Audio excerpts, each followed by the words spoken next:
Okay, we are 35 and going strong, I think. Yeah. So we're just waiting. Everyone, just in a minute or two, we'll kick off formally.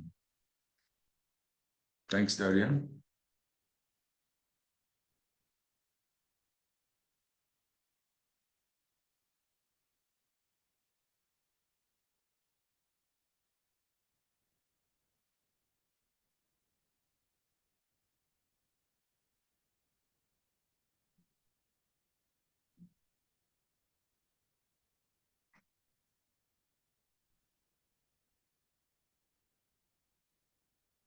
I mean, nice to see you in the Zoom room.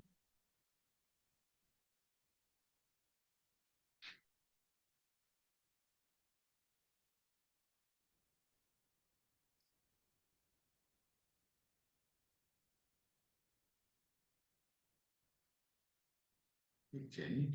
What I'd like to do, Daria, let me start, huh?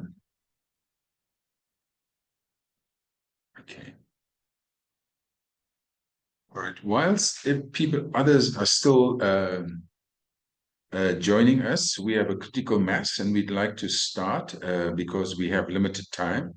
And from my side, let me say good morning, good afternoon, good evening to one and all. Thank you for joining us today, and wherever you are, I hope you are in good health and in good spirits. And yeah, in the current context, that sanity is prevailing. Peace be unto you. I want to acknowledge the presence of our panelists in the room already.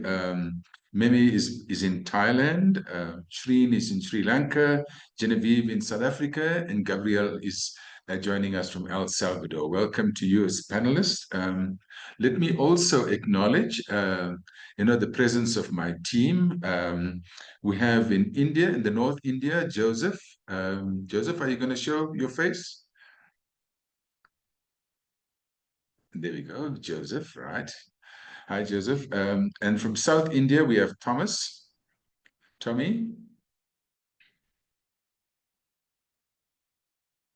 Don't be I shy, Tommy. think my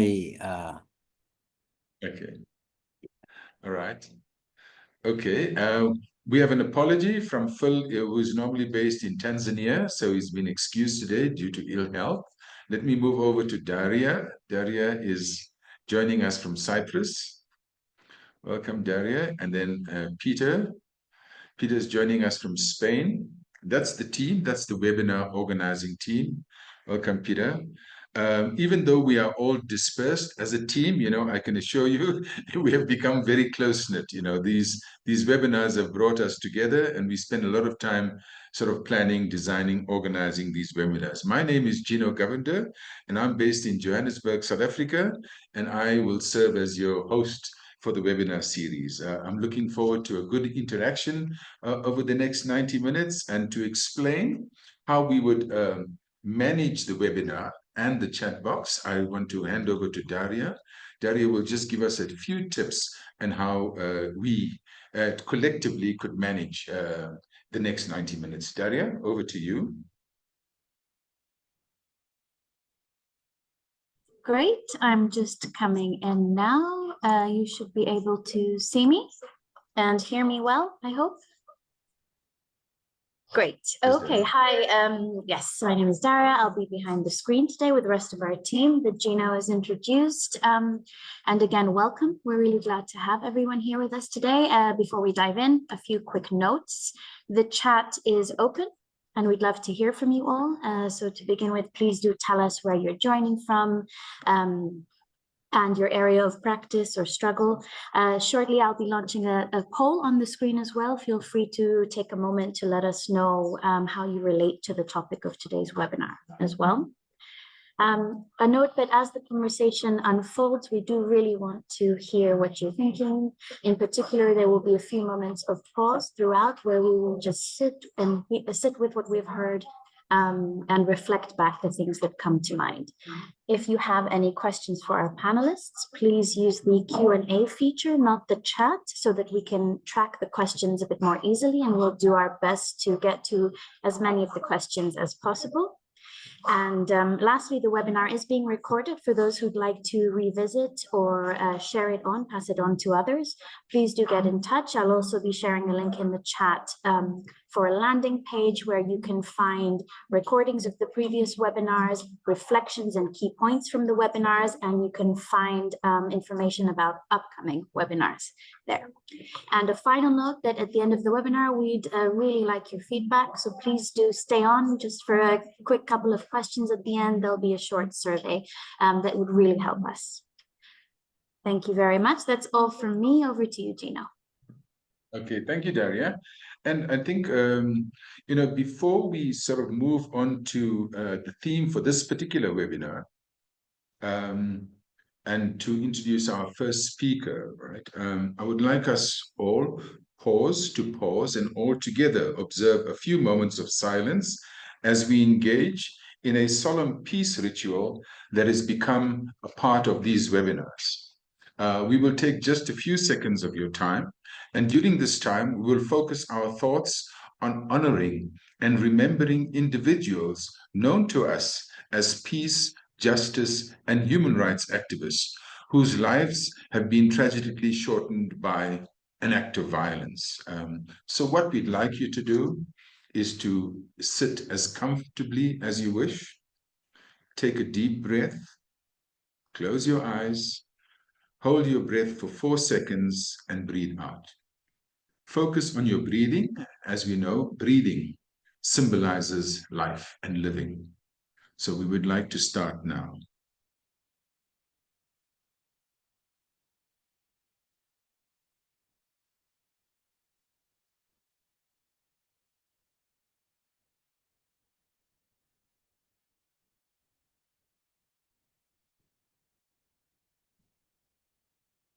Thank you, everyone. 80 years ago,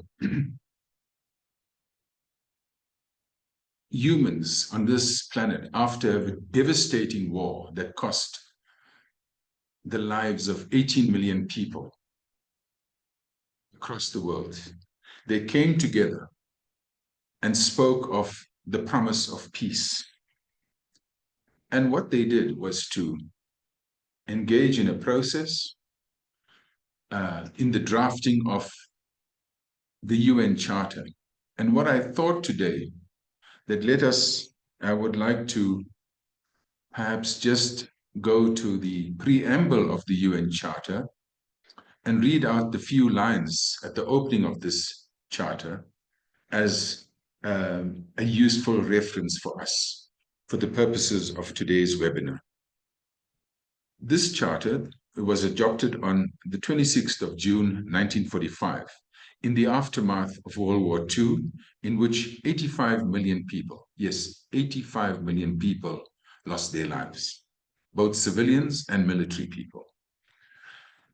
The opening of the UN Charter goes like this. We, the people of the United Nations, determined to save succeeding generations from the scourge of war, which twice in our lifetime has brought untold sorrow to mankind, and to reaffirm faith in fundamental human rights, in the dignity and worth of the human persons, in the equal rights of men and women, and of nations large and small, and to establish conditions under which justice and respect for the obligations arising from treaties and other sources of international law can be maintained, and to promote social progress and better standards of life in larger freedoms. And after these opening lines, the preamble goes on. For these ends, this is how we will go about doing these things. And then an important part, have resolved, this is, we the peoples have resolved to combine our efforts to accomplish these aims. Accordingly, our respective governments, through representatives assembled in the city of San Francisco, who have exhibited their full powers, found to be in good and due form, have agreed to the present charter of the United Nations and do hereby establish an international organization to be known as the United Nations. I thought I would when I reflect on this text, I think it's a very solemn pact that notwithstanding the horrors that people could have found, in the sense that what humans can do and how ugly we can become, that we can also, in the aftermath of the war, create the conditions for peace. This is 80 years ago. The Charter has 19 chapters and 111 clauses. Then there's also 3 years later, the UN Universal Declarations of Human Rights with 30-odd clauses, adopted 3 years later on the 10th of December 1948. Now, 80 years on. Today, we have many examples of states that are serial violators of the covenants of the UN system and international treaties. There is no shortage of contenders for the title of the most violent states in the world today. We have seen brutal occupation of the state of Israel in Palestine, the genocide, and all manner of war crimes unfolding in our lounges across the world. However, on the other hand, we know that every day, in every corner of the world, global social justice and solidarity movements, people at grassroots level, working hard with meager resources, with their heads, with their hearts, and with their hands, working tirelessly, fighting violence, challenging injustice, and promoting peace through collective action. These are the warriors of peace, of justice, of human rights, and the dignity of their fellow human beings. And now, to contribute to sustaining hopes and a vision of peace and build a momentum to end violence, MOVE, the Global Social Movement Center, has organized a series of 6 90-minute webinars to deconstruct and understand violence and to reconstruct pathways towards a just, enduring, peaceful world from below and beyond borders. We see these webinars as safe spaces for sharing insights, engaged reflections, learning together, collaborating to build something big, useful, building mass awareness, and amplify grassroots voices for peace and justice all over this planet we call Mother Earth. In today's webinar, under the theme The Violent State, Dealing with Repression, we will explore the nature of state violence. Secondly, the role of social justice, activists, organizations, and movements. And 3, look at how we can support such movements dealing with repression. Right? In our panel today, we have wonderful guests from diverse backgrounds and contexts who will share their perspectives and experiences of a violent state and forms of resistance to it. I have the pleasure and the honor of introducing our first speaker, who is going to share with us her experiences of a repressive state as a young activist. Nichakaran, also known as Mimi, is from Thailand, is a young feminist activist based in Bangkok. She became involved in Thai pro-democracy protests in 2020 and has been actively engaged in activism ever since. Despite a young age, she has faced political prosecution in at least 7 cases, with 5 occurring when she was still a minor. Currently, Meme is actively involved with the Milk Tea Alliance Thailand and strives to incorporate feminism and collective culture into social movements. Meme, it is my pleasure to welcome you. And really, we are looking forward to you to give us your perspective of what you are experiencing in Thailand and how you and your fellow brothers and sisters are responding to it. Mimi, thank you for joining us. Thank you for your time. Over to you. Okay. So thanks for inviting me to this webinar, and I'm so glad to be here. So hi everyone, my name is Nichakan Nawongrit, but please just call me Mimi. So I'm a young activist from Thailand. I was in the massive pro-democracy protest, if you have heard about it, and I am also in the Feminist Liberation Front Thailand back then. and now I am involving in Multi-Alliance Thailand to address the Myanmar crisis as a Thai young activist and to bridging between Thai and Burmese activists as well. So for about the state violence, for me, also as a young activist back then and after learning about the Myanmar crisis that linking in Thailand, state violence in Thailand is not just about the direct repression, but it is the system that also control the narrative. It also isolate activists and also protect the elite power.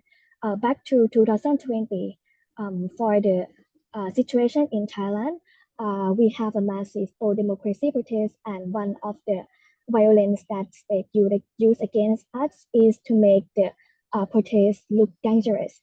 So they may the state manufacture a narrative of violence, also portraying movement as a dangerous to justify the police brutality and also mass arrest. This tactic kind of highly effective. It's not just only legitimize the state violence, but also discourage the public to participate out of fear. Not just about the narrative violence, but we also face a lot of the legal repression, and also from my direct experience in juvenile court. So, I mean, especially youth, we have around 300 youth or students face lawsuit or legal charge from participate in activism or political activities. So the juvenile court meant to be protect young person, but for the situation, it used to punish political participation. Minors are treated as a criminals, like they feel like they need to fix us, talk to our parents, or to know about the background. So it is not a justice, but it's about intimidation and control the youth. Um, Beside from the legal charge, we also face a lot of the surveillance and harassment and social control. So beyond the court, repression also take a form as an activists are stalked, not just activists, but also their parents, their families also are threatened, and the state deploys disinformation campaigns to discredit opposition. Also, law enforcement and intelligence as a police station also work together with the right wings on doxing, create fake news, and public shaming to Thai activists in Thailand as well. This tactic also use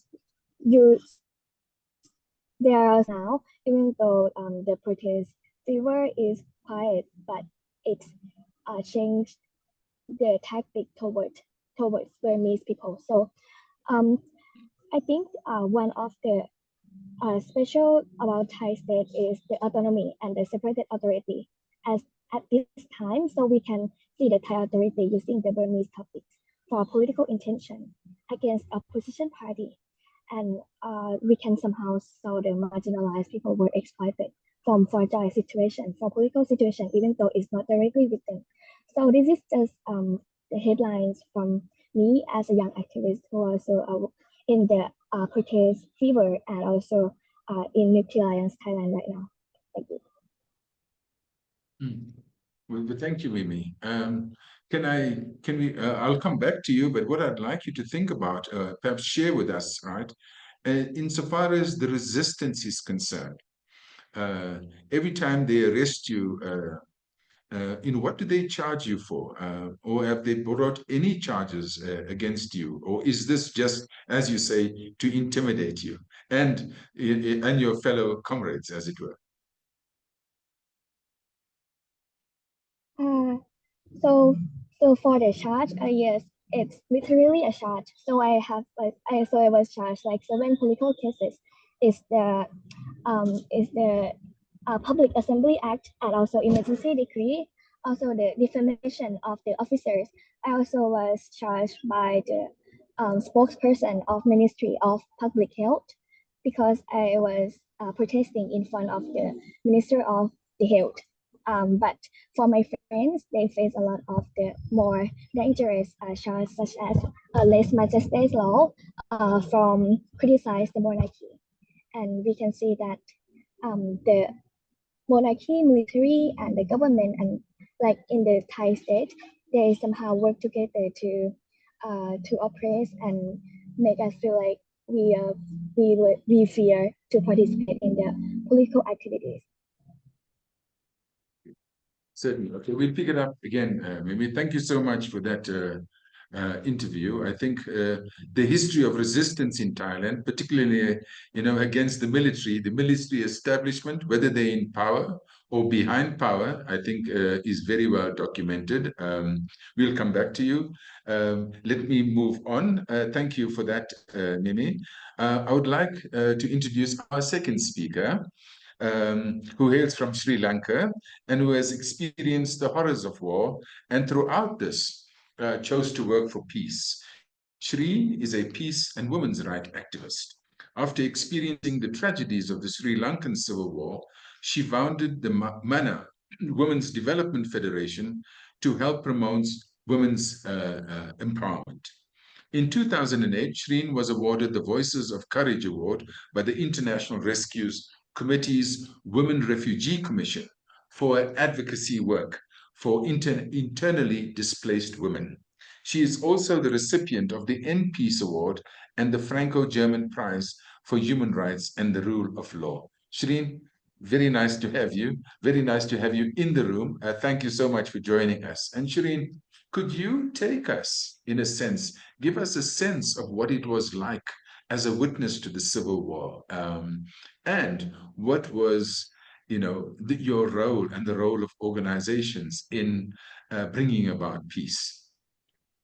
Firstly, in resisting the violence and bringing about peace. Over to you, Shireen. Thank you. I'm going to challenge the world notion of Sri Lanka's ethnic conflict, and after that I will answer your question, because Sri Lankan ethnic conflict is understood as a conflict between the Tamils and the Sinhalese, as in some form of like the minority majority dispute. But the link between Sri Lankan Buddhism and the national identity and the state religious policies has a deep implication. Not only for the Tamils, but also all the minorities in the country. That is what you see right now, what is happening in Sri Lanka, because Sri Lanka's constitution, if you carefully look at it, because we are talking about here the state violence and how state becomes a religious state, and how continuously after the independence, Sri Lankan Sinhala Buddhist leaders have constructed a state that is based on violent Buddhism and racism, and how the minorities have been treated in Sri Lanka. So in Sri Lanka, if you carefully look at our constitution, 1972, we had Sinhala only as a language, and we had Buddhism is the foremost religion. I mean, all of you all know, like often people ask me this question, Buddhism is such a beautiful philosophy, it is non-violent, and all. Sri Lanka is not the case. And in the global south, we see more states using Buddhism as a weapon against the minorities. So in that context, as a young person growing up in the north, I remember when there is a bo tree growing in your back garden, first thing that we do is to kill it, because then they will come and erect a stupa and start Buddhization of the area. I grew up in that environment, and then the war erupted because the Tamils asked for their fair share of the ruling, and thereafter it became violent, and I witnessed to all of those things. So if you take our constitution, then 1978 constitution, even though Sinhala only has been taken away, but Sinhala only in the form of Buddhism being the foremost religion. And I don't know how many of you all have looked at Sri Lankan flag. The flag is rich with religious and nationalist symbols, specifically reference to Buddhism. The flag features a lion holding a sword, which represents Sinhala people who are predominantly Buddhist. The lion symbolizes the courage, power, and martial history of the Sinhalese. The sharp side of the sword is pointing at the two small stripes. One is green, the other one is yellow. Muslims and Tamils. And it cautions us because in the pointing part, the sharp part of the sword is pointing at the minority religion. I don't know anybody has looked at Sri Lankan flag. Please look at it, reconstruct this flag itself is violent. It also contains 4 bow leaves representing 4 noble truths and the teaching of the Lord Buddha. The flag therefore represents not just the nation as a whole thing, it reinforces the Buddhism. So the ethnic conflict, the root cause of the ethnic conflict that we suffered and we are still suffering of the war crime committed in 2009 comes from the root cause, that is Buddhism turned violent. Buddhism being state religion, Buddhist Sinhalese being favored, whereas the minority is being treated as either traitors or enemies. State leaders have constantly used Buddhism as the predominant majority religion to make sure that others do not have their fair share of anything, right?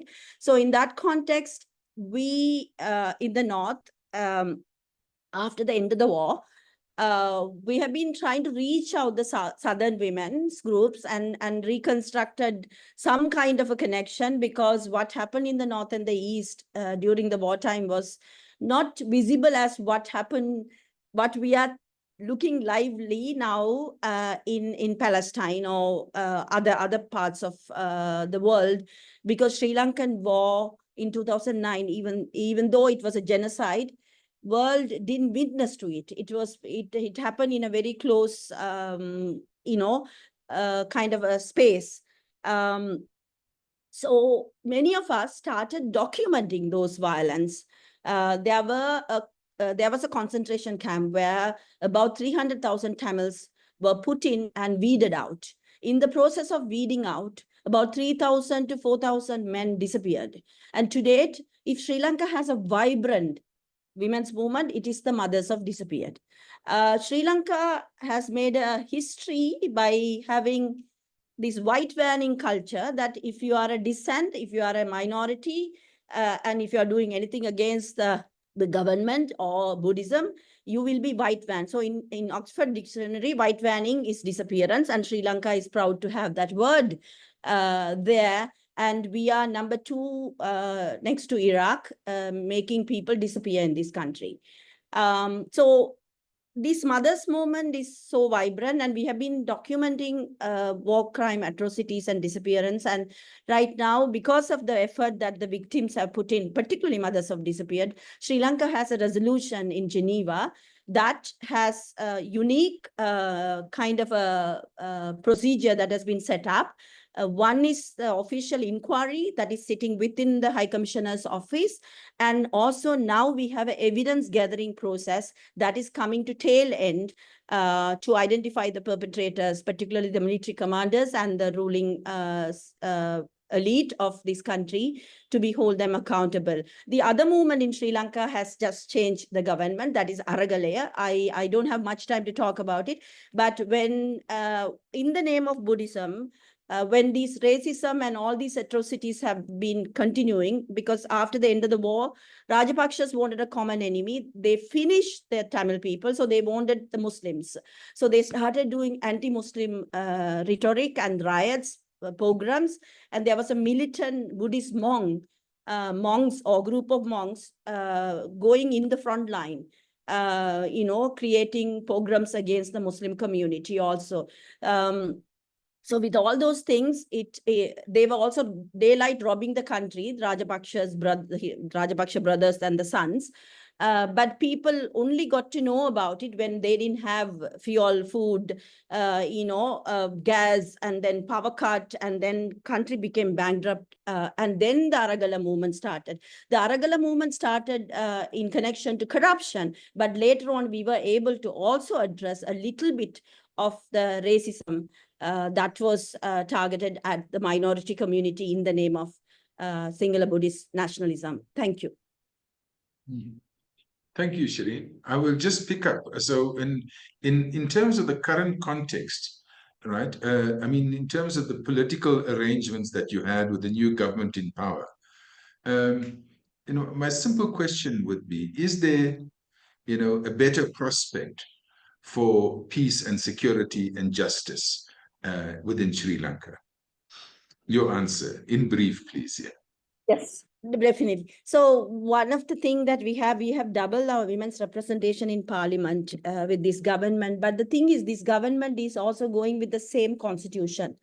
The most recently, the president said he will take 4 more years to reform the constitution. So we women have worked very heavily in 2016 reforming our constitution, and there was a collective effort put by civil society. I was also on the leading role of what our constitution should look like. This is after birth of the war, and we wanted the government to acknowledge what has happened to the Tamil people, the war crime committed, and we want to redefine our flag. We wanted to, take away Buddhism being the foremost religion, acknowledging all the religious community as equal and all those things. But with this government, this is the only government that can do, because it has 159 seats. It has more than 2/3. And if the current president want to, he can, but he's dragging his feet. Thank you. So what I'd like to do is pause for a few seconds so that we can digest and reflect on what we heard from both Meme and Shri. So we'll just observe a few moments of silence.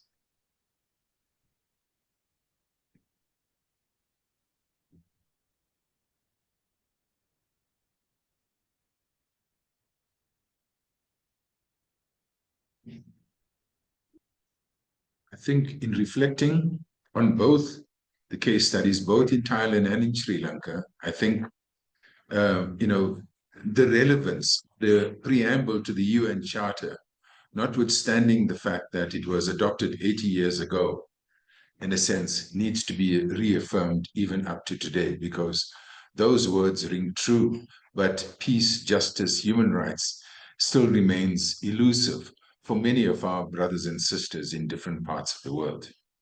I'd like to move on now to Genevieve. Genevieve she comes from a family, she grew up in a family of political activists in South Africa. But Genevieve currently is the Media and Communications Officer at Amnesty International South Africa. She's an award-winning journalist, by the way, and with over 16 years experience, and basically focused on, I think it was politics, and you were the political reporter for a major newspaper in the country. Genevieve she was part of a group of a journalist that, we had our own version of WikiLeaks. Is that right, Genevieve? We had our own version of Pretty WikiLeaks. much. These journalists managed and stumbled into very kind of a set of emails that later became the source of a major sort of corruption scandal in the country, right? So Genevieve has been that kind of journalist for most of her life, but now, Genevieve, we're very happy that Amnesty is with us in the room today.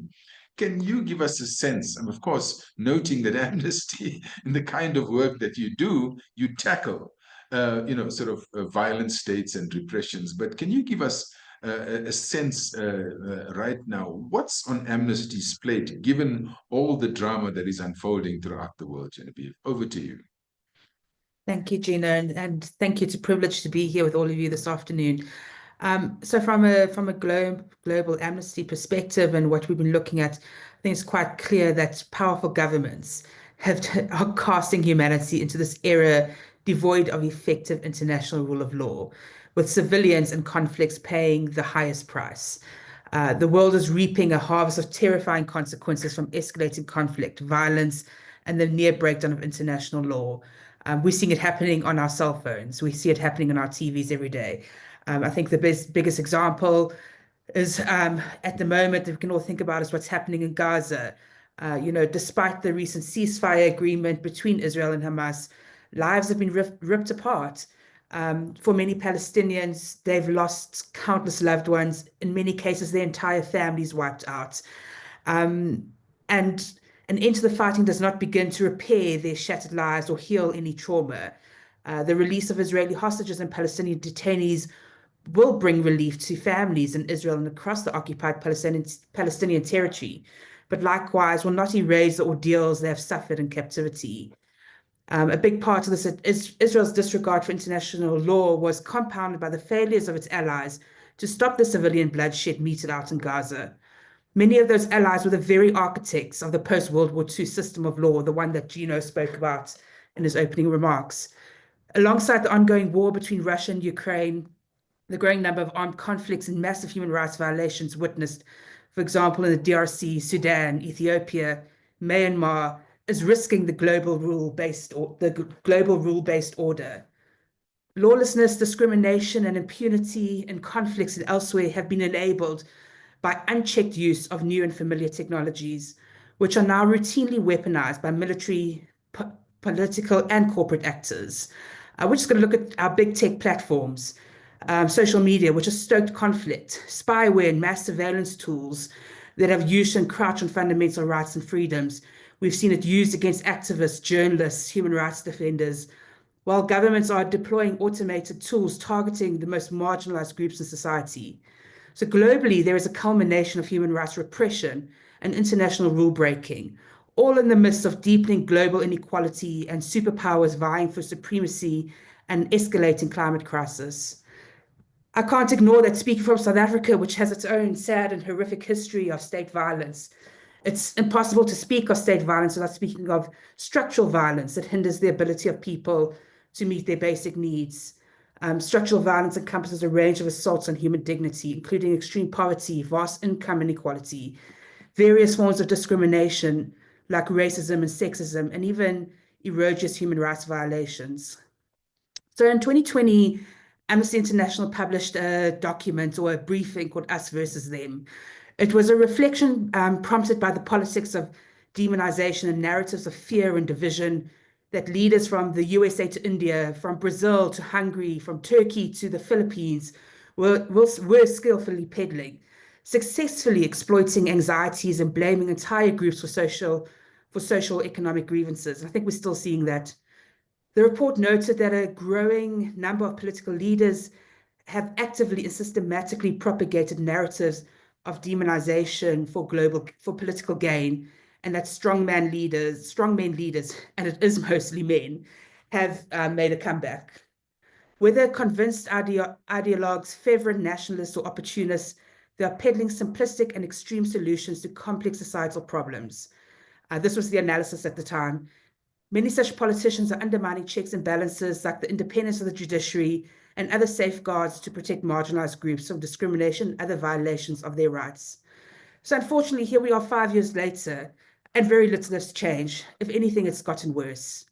According to VDEM, the Political Science Research Center at the University of Gothenburg in Sweden, the number of people living in democracies had regressed to 1985 levels, to levels before the Berlin Wall fell, before Nelson Mandela was released from prison, before the Cold War ended, in the hope that a new era for humanity was about to unfold. And the new era was just too brief, and today is as good as gone. It's quite a thing to say it like that. It's as good as gone. Even Freedom in the World 2024 report by Freedom House showed that global freedom continued to decline for the 18th consecutive year in 2023. And I'm sure it's going to say something even similar this year. The deterioration was widespread and profound, with political rights and civil liberties eroding in 52 countries, while only 21 saw improvements. Factors such as flawed elections, armed conflicts, drove this decline, threatening freedom and inflicting significant human suffering. Authoritarian practices and ideas have really permeated many governments and societies around the world. It's a form of state repression and oppression that operates through a range of mechanisms. And I think it's also a form of state violence. You know, it's done both, it includes both overt physical violence and more subtle forms of control, often implemented through policies. And I think, you know, what US President Donald Trump did when he came into office on the 20th January this year is a good example of this. You know, among other things, I think we all know President Trump repealed numerous executive orders promoting LGBTI equality and issued new ones decreeing only 2 genders and ending government diversity programs. This is wiping out years of work by communities and activists. Even in his first term of office, he ushered in many policies and actions marked by bigotry and xenophobia. And some of these are having knock-on effects, and we're seeing some copycats around the world. So what is happening in the US and globally is contributing to shrinking civic space and attempts to silence those who call out wrongdoing and abuses. And the shrinking of civic space is not confined to authoritarian regimes, but it's also occurring in democratic states under the guise of national security or public order. Thanks, Gino.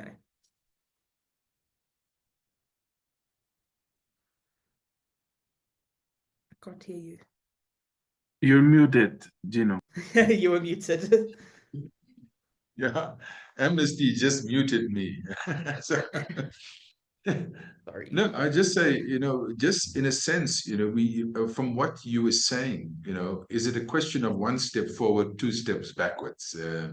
We seems to be going backward, and we seem to be going in a cycle, sort of going back 100 years ago, the rise of right-wing racism, fascism in many parts of the world. I'll come back to you on that one, Genevieve. Thank you so much for giving us that broad overview. And then what I'd like to do now is then we're moving from east to west, right? So now we go to El Salvador, right? And let me introduce our final speaker. Gabriel Labrador is a journalist, is a former rapporteur for the freedom of expression of the Salvadorian Journalists Association. Gabriel is currently a reporter for the award-winning media outlet El Faro and a stringer, Gabriel, for the New York Times. His writings and investigations focus on political issues, human rights abuses, and corruption in Latin America, mostly in El Salvador, where he is currently based, but also he works across Guatemala, the United States, and Colombia. Gabriel, welcome. And where you're coming from is a hotspot from all those countries that you have listed there, including the US, by the way. I'm wondering why you haven't listed Mexico.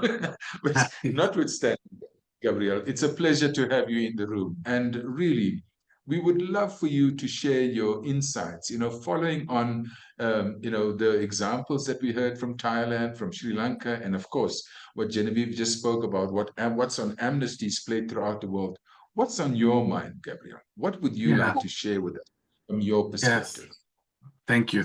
I'm honored to be here, and it's good to see you all. So yeah, what I'm gonna to do is to describe, like in 5 minutes or so, I hope so, to describe what state violence looks like in El Salvador. And I'm pretty confident that you will find shocking similarities with what's going on in your countries.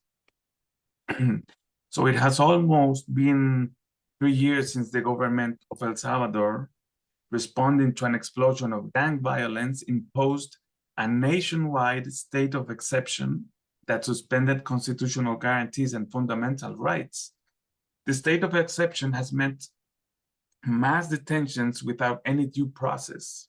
Right now, there are 83,000 Salvadorians that have been put in jail since March 2022.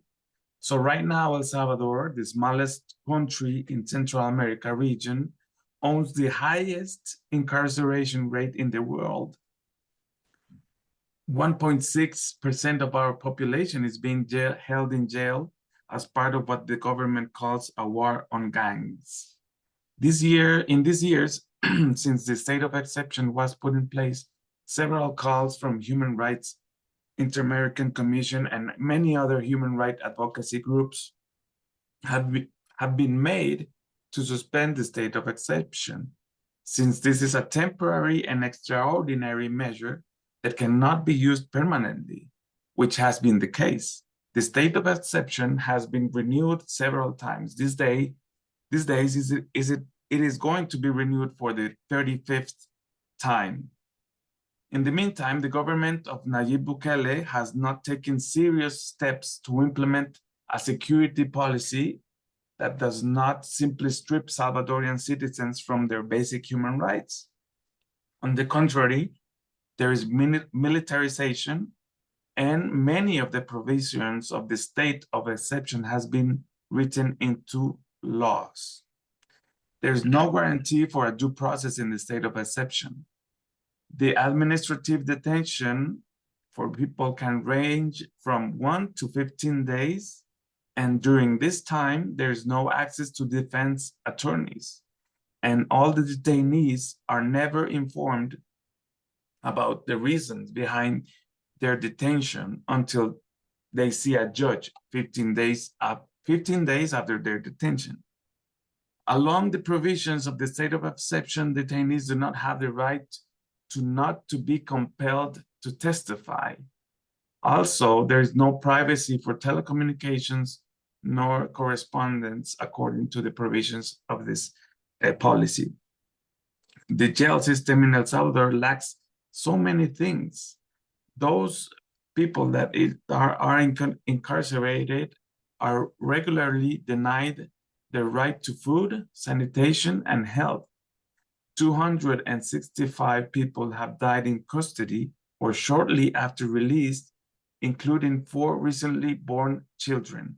There have not been any proper investigations of these deaths, and it could be said that these are extrajudicial killings according to international standards. I really think that no other democracy could have a state of exception like the one in El Salvador, because this kind of policy needs no counterbalance and opposition.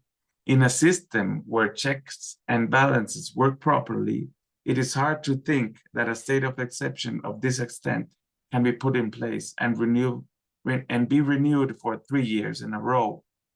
So how did El Salvador get here? Since 2019, the government has made no secret of its interest in keeping society under strict control. Over the years, we have seen different experiments in social control, and the most recent experiment is this regime of exception. But let me mention that also during the COVID pandemic, the government used the army and the police to detain citizens just for not wearing a mask or for not having an official permit to wander on the streets. Thousands of people were arrested in a few months during the lockdown. During 2020 and 2022, at least 35 activists, human rights defenders, and journalists were targeted by Pegasus, the spyware software that can be used only by states. It is likely that the state behind this spy operation was the state of El Salvador, but there's no concrete evidence about it. But we are suspicious about that. Last December, the government approved a new drinking and driving laws, which include the possibility of being put in jail for 3 days and to lose the driver's license for a year if you had a single drink. So President Bukele, I'm running out of time, but President Bukele has eroded the system of check and balances by different measures, including blocking the access of public information and threatening members of the judiciary. Bukele concentrates power and has control over the judiciary and legislative branch, where his party has a supermajority of 54 seats out of 60. He ran a second term in 2024 despite a clear constitutional ban for a consecutive re-election. Recently the Legislative Assembly elected 2/3 of magistrates for the Supreme Court in a process that lacked transparency, citizen participation, or technical evaluations as required by national and international standards. So one day before Christmas, under this same process, the National Assembly re-elected the Attorney General, who's been a close ally for Bukele. So the government has imposed secrecy to many public topics by limiting the amount of information citizens can reach via request of information. It's not even clear that the statistics the government is publishing on the reduction of homicide rates are true, nor the figures about the incarcerated population. So polls right now show that there's there's a big sense of self-censorship. The polls show that 60% of the population has fear of expressing their point of view and to talk about politics publicly. The Salvadorian Journalists Association documented nearly 200 attacks against journalists last year, and that has been the pace since 2021. 70% of these attacks occur in the digital space, but there have also been arbitrary detentions, deprivation of liberty, and seizure of electronic devices without a judicial order. I could keep going on, but I think I ran out of time. I look forward to answer questions later. Yeah, thank you. Thank you, Gabriel. Thank you. I think, just looking at not just if it's not El Salvador, it's Honduras or Nicaragua. There's a kind of rolling problem, if you like, of states turning against the people, right? And as I was listening, to the four sort of inputs, just thinking about, part of what we need to move in. Now we know what the beast is, and they're everywhere. They're not confined to one particular space, and they say that evil flourishes, when good people do nothing. And I'm just wondering, Gabriel, if you could just allude to what is, where are the people vis-a-vis sort of this state and the kind of repressive state, this war on, what do you say, war on crime? Yeah. Please, can you give us a sense of where the people are at, of people of El Salvador? Yeah, sure. Thank you. So people is organizing with fear, of course, and there are like very brave movements in the streets trying to speak out of what's going on. Mainly, just as one of the other panelists said, that there are women. It's a very vibrant community and a very, very vibrant movement as well. Women are speaking out and trying to hold the government accountable for what it's doing with this so-called war on gangs. So because 83,000 Salvadorians have been put in prison since March 2022, and many of those are not related to gangs, which is the narrative of the government. So you have mothers and you have sisters, you have daughters trying to speak out on behalf of their relatives and their loved ones that have been put in prison. The government recognized that 7,000 Salvadorians were put in jail, and those were arbitrary detentions, and the government set them free. So, but yeah, civil society's figures, we basically think that there are more like 7,000 innocent people incarcerated right now. So yeah, right now society is trying to document what's going on and to challenge the narrative, and also with this information about what's going on in a very specific and detailed manner, civil society is challenging these policies and state practices in courts and also in international jurisdictions.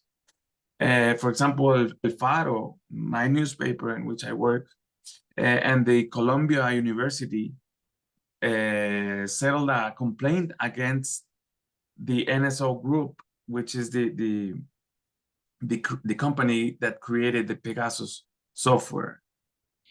So this complaint is being held in California and the United States. Yeah, so we are trying to hold the state accountable in public audiences or hearings at an international level, for example, in the UN or in the Organization of American States or in the American Human Rights Commission. And yeah, of course, demonstrations and protesting in public has been quite a big deal recently against what's going on and the violence of the state. Thank you so much, Gabriel. I see the chat box is is revving up there.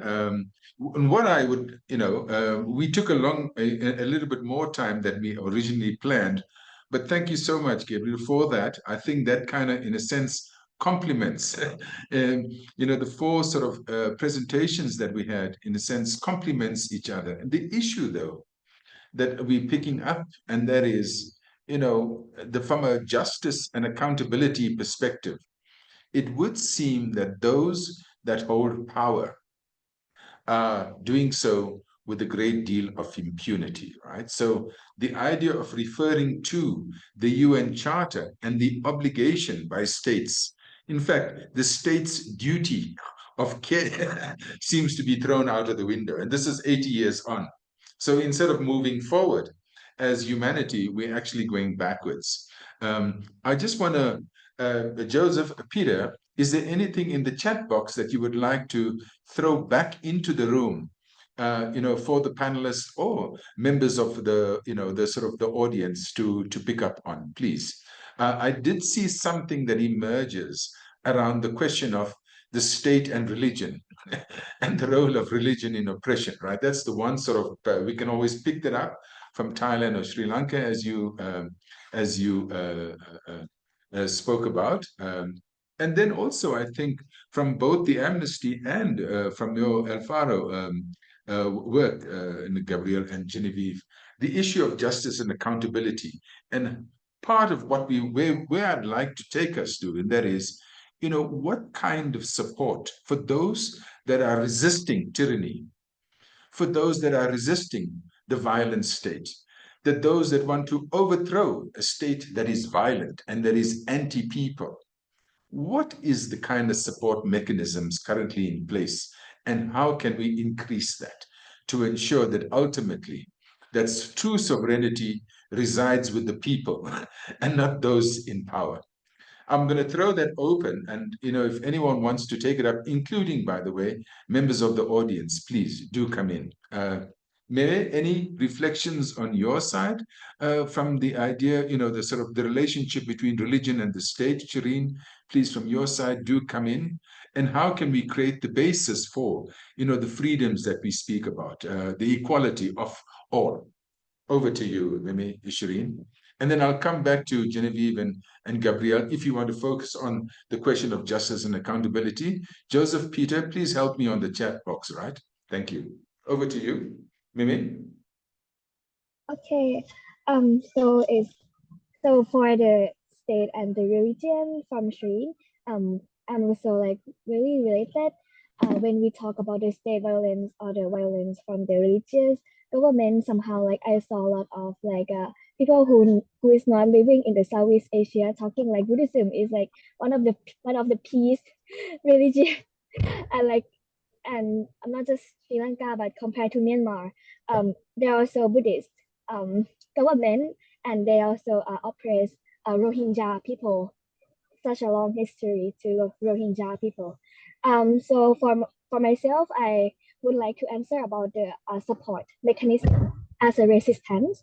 So for me, it is kind of tough to analyze the state pattern in Thailand compared to other states in Southeast Asia.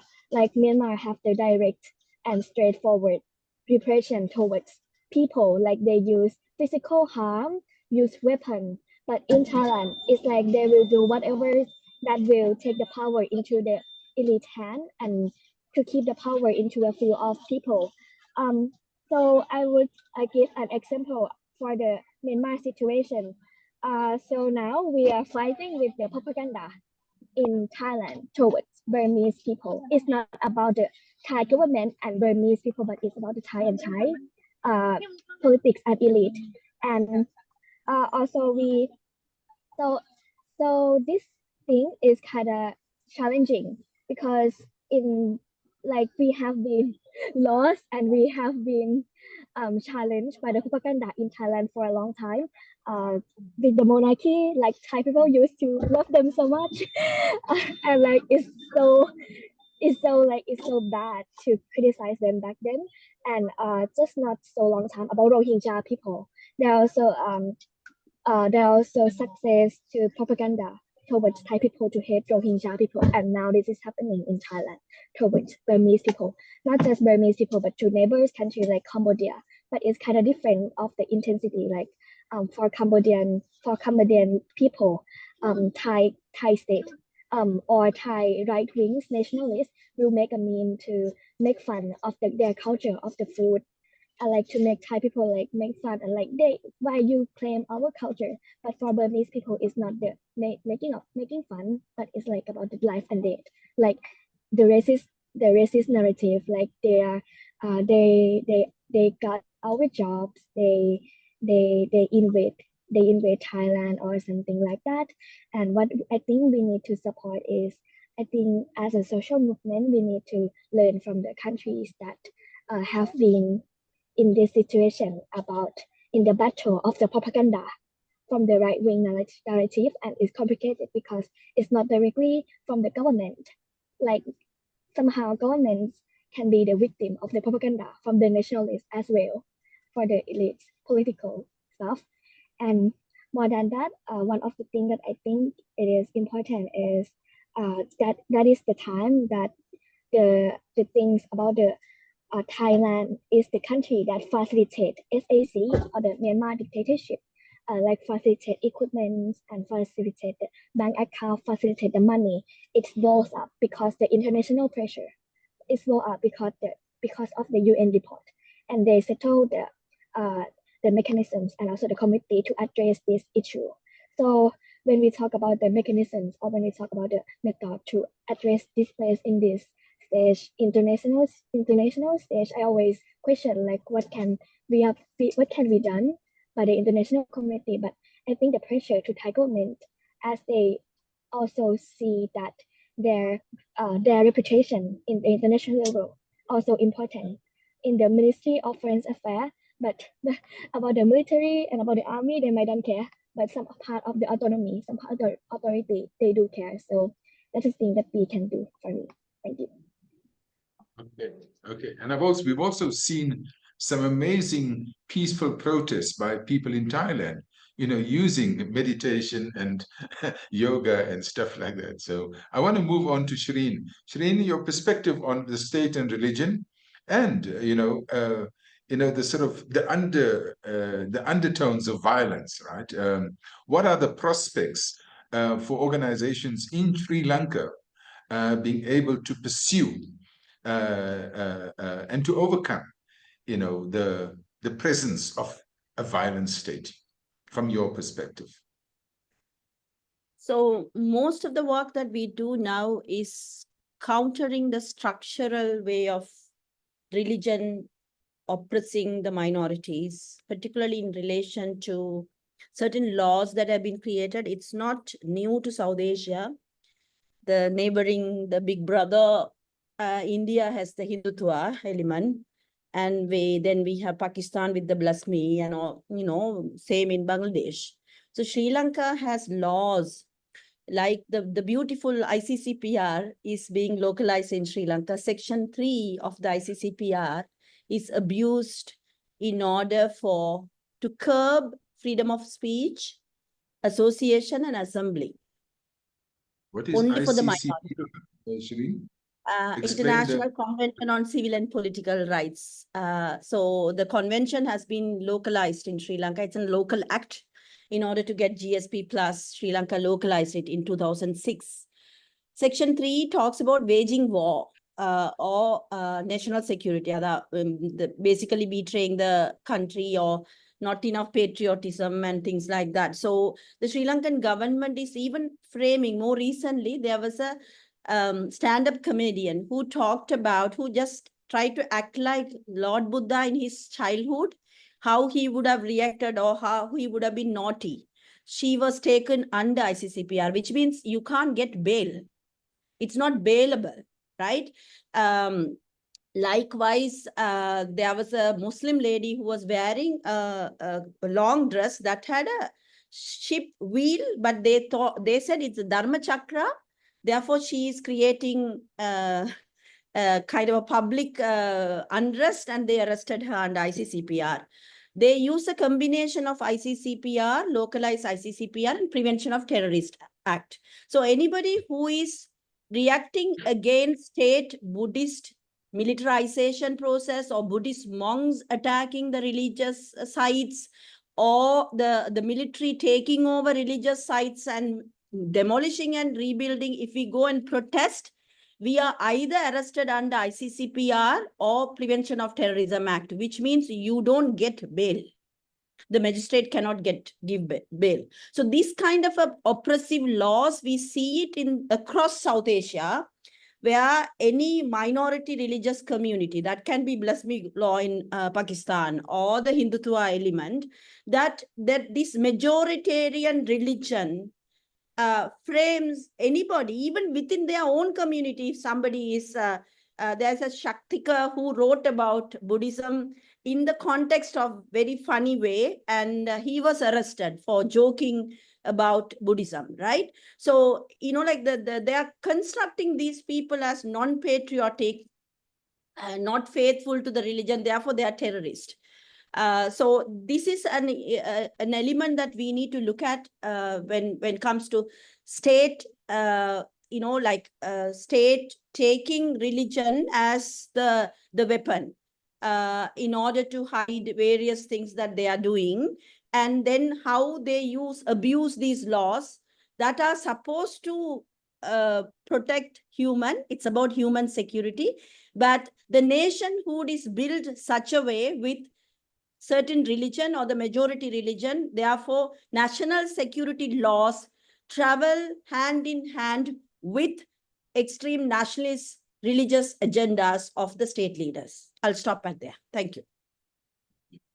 Okay, thank you. And in your case, the struggle continues, right? So it doesn't stop. So that's why I said Aragala movement that happened in 2022. We question all of those things. Say, for example, this Buddhist militant group said the Muslims' food, halal food, is uneatable because we are mixing some pills in order to make other community barren so that they don't reproduce. Only the Muslims thrive, and therefore we will take over Sri Lanka. We are only 10%, right? So in Aragalaya, what happened was the Sinhalese very deliberately ask us to bring the Muslim food, like the unique Sri Lankan Muslim food, and we served that food. So we broke that. These are little things, but we were able to break that notion of making the other as an enemy. No, but thank you. Say, when there is no struggle, there is no progress, right? So I think that's a luta continua. Genevieve, you want to speak a little bit about this issue of them and us. And I'm trying to, we're hearing a lot about how bad the government is, you know. I'm just thinking about how can we sort of turn that around, and how can we as organizations make sure that government is part of us, it is our government. We must reclaim the idea of governance, I think. And there's lots in the chat box that's speaking about government being from the people, for the people, by the people, etc., right? And not have this kind of them and us. Quickly, Genevieve, from your side, and I'll come to you now, Gabriel. Yeah. Cool. Thanks, Gina. I just want to say quickly, and it was something I was going to raise, and when you hear Mimi's story, Shreen, Gabriel, we've got civil society groups, human rights defenders, social movements bravely standing up, doing so much work, standing up against oppressive regimes. And then I was very concerned. There's a study by the Open Society Foundation, a worrying study for me, that shows that the younger generations are open to this idea of life under authoritarianism. It was a global survey, and it showed that, as I said, the global survey on the state of democracy found that over a third of the respondents from the 30 countries that were surveyed, and this was ages 18 to 35, were supportive of a strong leader who does away with legislatures and elections. Comparatively, 26% of respondents shared this opinion. That was from age 36 up. And younger people, 18 to 35, were more open to the idea of an army rule. And I just think, if you look back 80 years, do we really want to go there again? I think it just shows as well that in terms of activism, we have to start thinking differently about how we're doing things.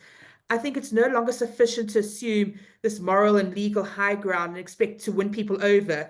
And I think a big part of that, and then Gabriel can probably, this is my journalism hat coming on, and Mimi spoke about propaganda. This is where we really need to also deal with mis and disinformation. I think people need to understand so importantly that access to information is so important. I think you can really define your own freedoms based on press freedom in your country. How much do you know is happening around you? How much information? And sorry, Gina, I know I've probably gone off a bit of what you asked there, but how much of what's happening around you do you know that's happening? And I think we really need to do a bit of work. I mean, each organization has its own things that it brings to the table, right? Its own resources, time, skill, money, spaces to contribute to this effort. But I do think at this time, Gina, and I know that some people will probably roll their eyes, and I'll explain why I say this. I think what's clearly important now is a sense of global solidarity. And we're not seeing it actually. Well, we're not seeing it. We've seen it with Palestine, we've seen it with Russia, Ukraine, we've seen it with Sudan, global solidarity. And yes, and I say this, we've got these international justice systems, we've got international mechanisms. And yes, they don't work properly. And yes, they need to be reformed. And Amnesty International, we're one of those organizations who are calling for reform of the ICC, of the UN Security Council.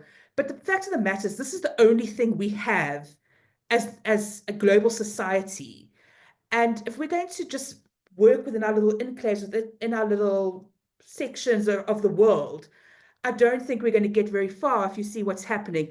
I think we need that global solidarity. I think we need to work on reforming these mechanisms because, as I said, it is the only thing we have. And we really, if we're going to see any change, we need to work together to find a different way of doing this, a different way of holding, of organizing and coming together to ensure that people aren't facing oppression, aren't being repressed, that state violence is dealt with, and that people are standing up worldwide against the state violence. I don't know if that answers your question, Gina, and just in shorts.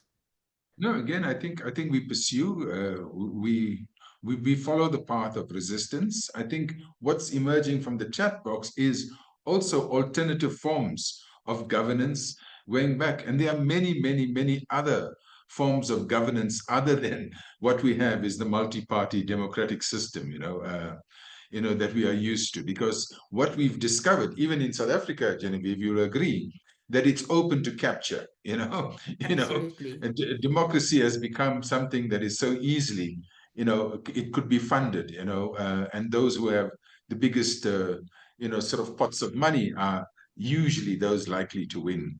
Gabriel, any thoughts on your side from the kind of sort of role of social movements in looking at, sort of alternative forms and in a sense articulating an alternative to what is currently in place in El Salvador?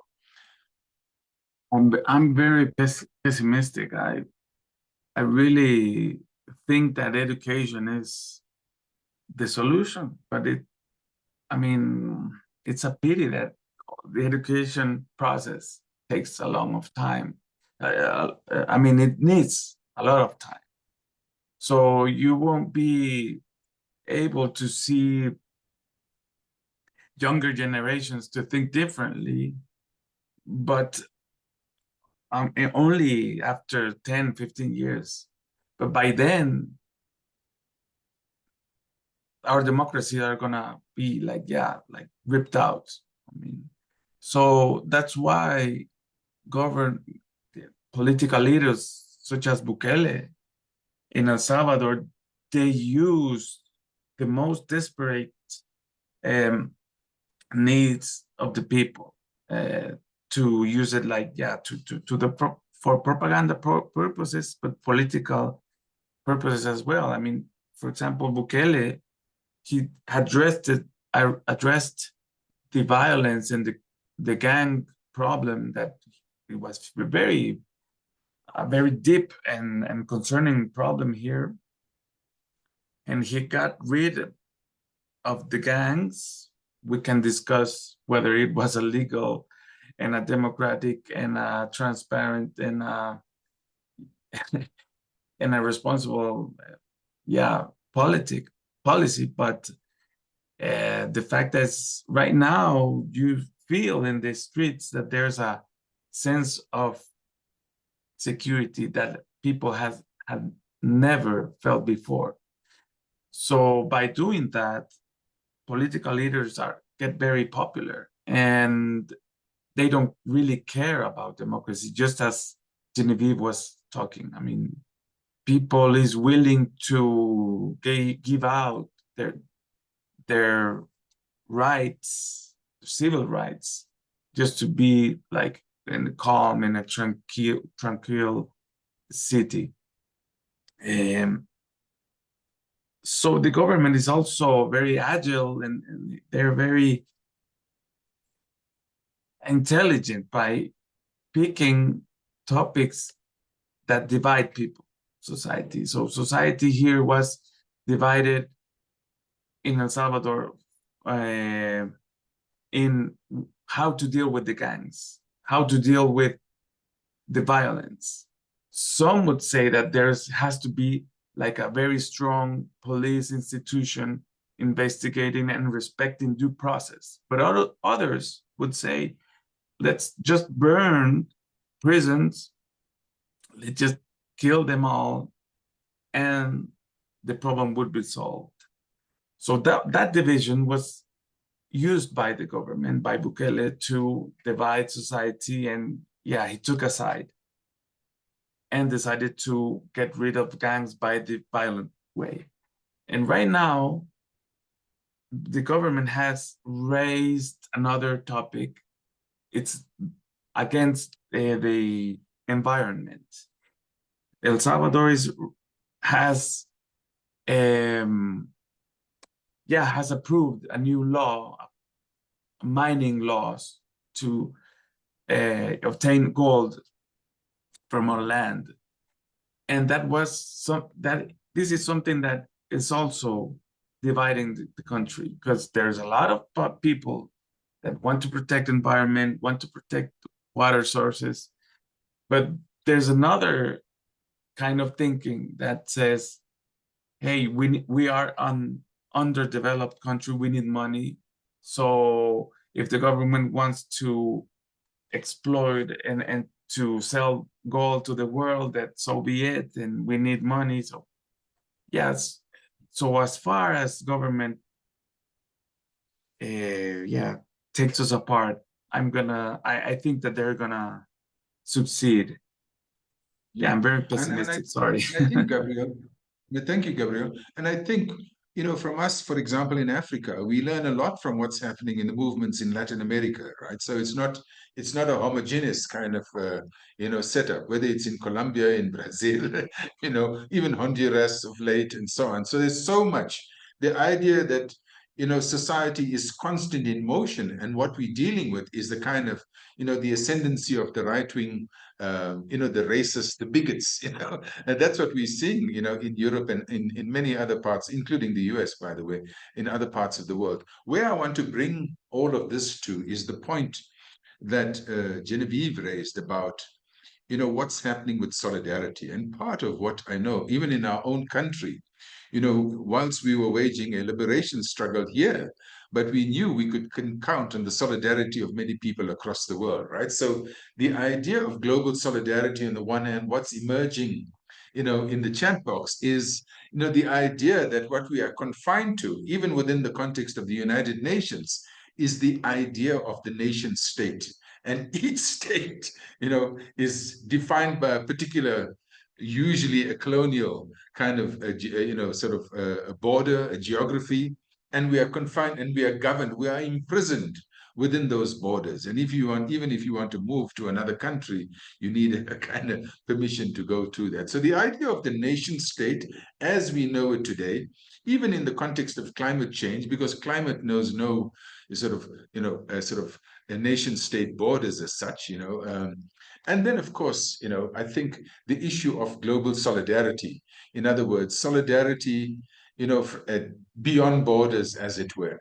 What is the views? Is there anything that's emerging in the chat box, Joseph, that you would like to pick up on these particular issues? I'm just worried about time, we should be rounding up now. It's been a fantastic debate. Of course, we couldn't cover all of the scenarios, but what do you think about the issue of global solidarity, the idea of thinking beyond nation states, etc.? Joseph, over to you. Anything Uh, from your side that you could help thank me you. with as a co-host?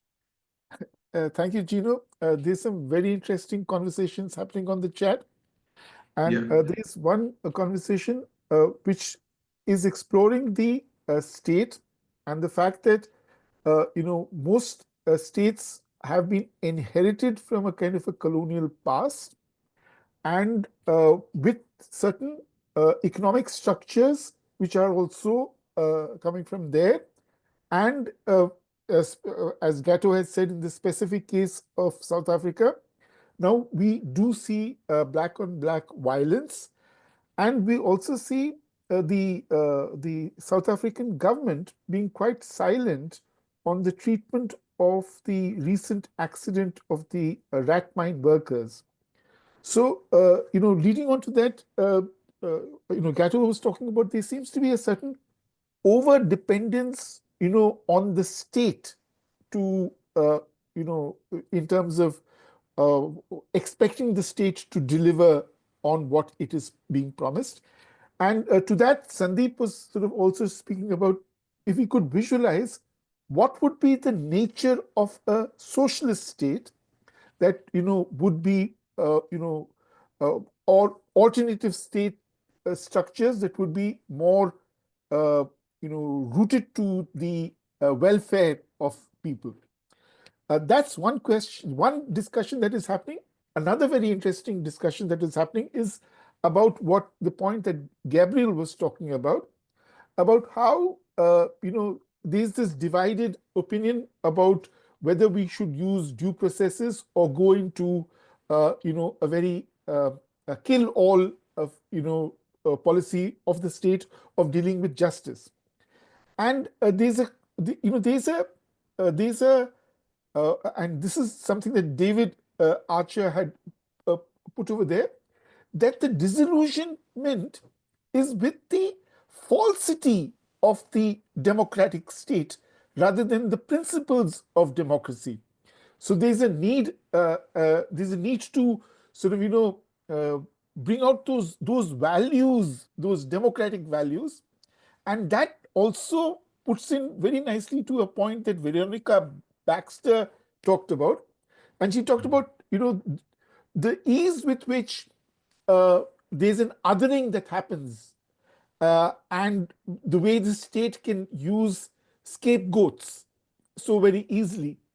And the need for people like us in the side of social movements to avoid this easy solutions and scapegoatings, which distract from the real work of building solidarity over there. So these are two very nice conversations going on, which which would love to have the panelists to come into.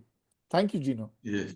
No, thank you so much, Joseph. You've done a sterling job in helping me navigate the chat box, right? So yeah, you have a better way of systematizing the the discussions on the chat box than I do, right? The issue though, so I just want to say that the reason we do what we do is because of the nature of the realities that we confront, right? So, and that is part of where we speak about, whether maybe you are in Thailand, or Shireen, you are in Sri Lanka, Kabir, you are in the Central America, Genevieve, you are in the southern part of Africa, and of course, all of us that are in the room, that we know that our, let's call it, our resolve, if you like, to continue to struggle, because without struggle, there is no progress, they say, that we do not accept the reality as we see it. If there's an injustice, our job is to speak about it. Martin Luther King says those who organize peace must be effective as those who organize war. Those who are repressive, we must be more effective, and it can be done. Palestine will be free. South Africa, we were confronted by the most powerful army in Africa, and we defeated it. But we defeated it politically because of the idea of solidarity and unity. So I just want to say that I think it's important that we round up, if you don't mind. Any last words from the panelists? Thank you so much for that summary, Joseph. Thank you to our participants that raised the issues in the chat box. Really do appreciate all of that. It just makes for an enriching debate. So let me start. Gabriel, I'll start with you. Last sentence, last words. This is your last, there's no more space for you in the newspaper, Gabriel. This is your last line. What are you going to leave us with?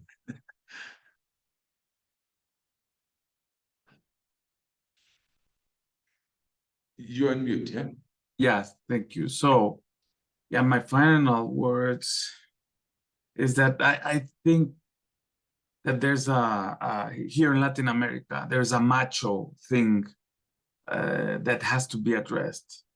And I think that countries, Latin American countries, and in many other places in the world will change for good, will change for the better, if our whole countries took seriously the problems that women face. Because for now societies as a whole is designed to privilege men, and it's been like that since ever.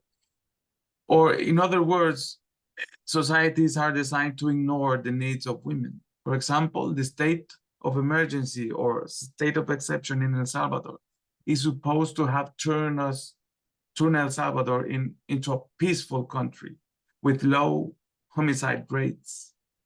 But contradictorily, we see that femicides or violence against women have increased. So how is that possible? And it's because the entire system is built to, just ignore basic needs of women, which is the majority of the population in El Salvador, for example. Nearly 60% of the population is women. And yet the policies are always ignoring this structural inequality.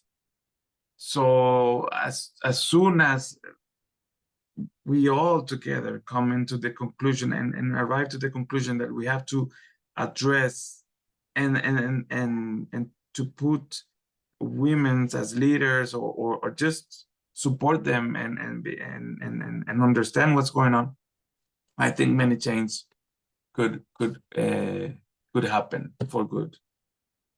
Thank you. Deconstruct the institutions of capitalism and patriarchy and reconstruct.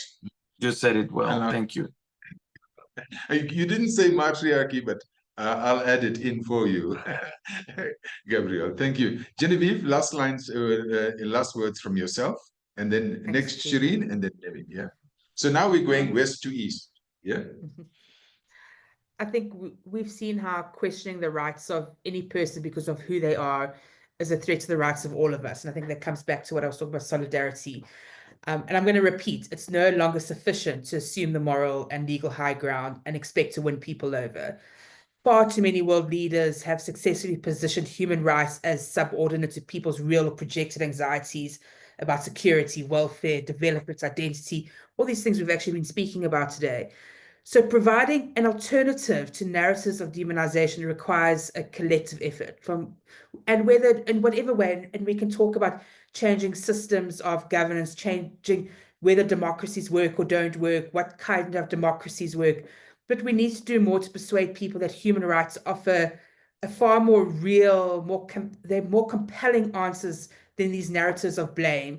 And so it's time for us to stand up to the politics of that us versus them, and to assert ourselves as one humanity. And so again, I think just solidarity, and we need to think bigger, we need to think together. And I think, as you said, the struggle continues, Gina, and we will continue, and hopefully we don't take ourselves back another 100 years, another 80 years. Thank you.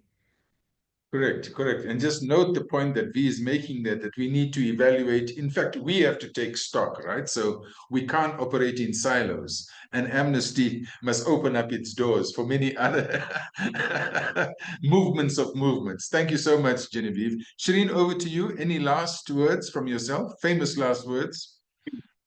So Other than cricket? reconstructing structures, I also would want to add IMF and World Bank. And also with the Trump being elected, the recent trend that is particularly with these giant companies like Elon Musk and Mark Zuckerberg and all these world rich people now, Saudi Arabia's king who is trying to now negotiate peace. It's very interesting that the most richest people sit around and decide for the poorest of the poor and for their struggles. This is something that I highly problematic because richest of the richest are not understanding what the poorest of the poor people need. So the people's movements are being killed. One good example is Trump's freeze on the USAID. Luckily, we women's movement in Sri Lanka never took US money. It is also a good thing for all of us to think that we don't need US money to do our work, and we need to rethink about how we fundraise, how we sustain our programs. And very good example in Sri Lanka is that everybody was freaking out the Marxists, leftists are taking over the country, but IMF took over some time ago. So IMF stays here, whether the Marxist or leftist or whatever. So those things also need to be looked at in some form for us to sustain social movements. Thank you very much. Thank you very much, Sri. Mimi, you started off from East, now you're going to close off, right? Okay, so I prepare for just one sentence, but after listening to all of the panelists and really great speech, so thanks for everyone that come here and may peace and strength be with the resistance even in the midst of the war. So really thankful and hope you guys be with the solidarity. Thank you so much, Mimi. Thank you so much. Now, what I'd like to do, we're about to round up, Daria. So we'd just like to have an online poll with the panelists and participants, if you don't mind. Daria is going to put the poll up, and we'd like your kind of feedback, please, because that also helps us in preparing for the next seminar.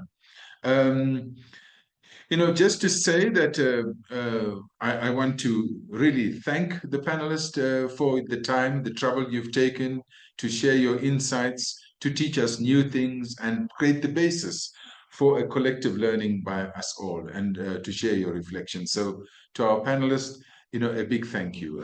To the participants, thank you so much for joining us, and for your contributions in the chat box.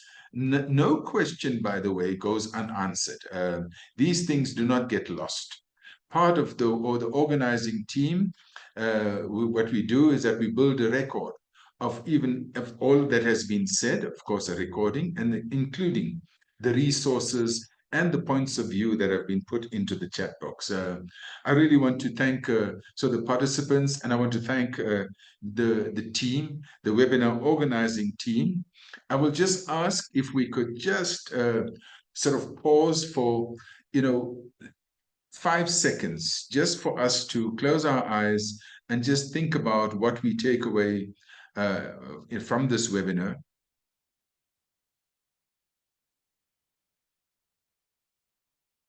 You might take away a word, an idea, feeling, a view. But whatever you do, we want to, from our side, we want to say, peace be unto you. We hope that you will join us in the next webinar, which is taking place on the 5th of March. And in that webinar, we want to, the theme of that webinar is ending violence in people versus people conflicts. And we've got some amazing case studies, people lined up to present their perspectives on what's happening around the world. We hope you will join us then. And we really, once again, like to thank you, and take good care of yourselves and your loved ones. Bye-bye.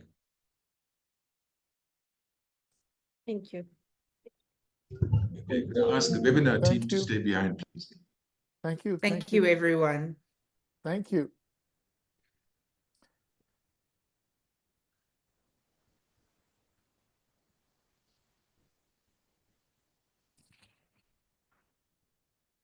When a team? Okay. Yeah, people are with still you? leaving, I think. If we could just give it one more moment as in case anybody is writing Sure, in sure. the survey. Mhm. No worries.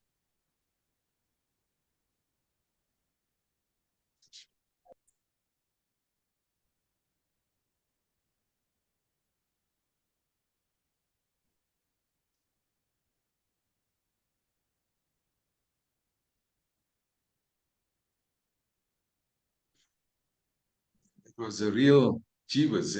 Time is against us, but imagine if we could continue and we were physically present, what Totally. we could have done with Totally. a discussion like this. There's Yeah, so yeah. much for us to take away from this thing, really.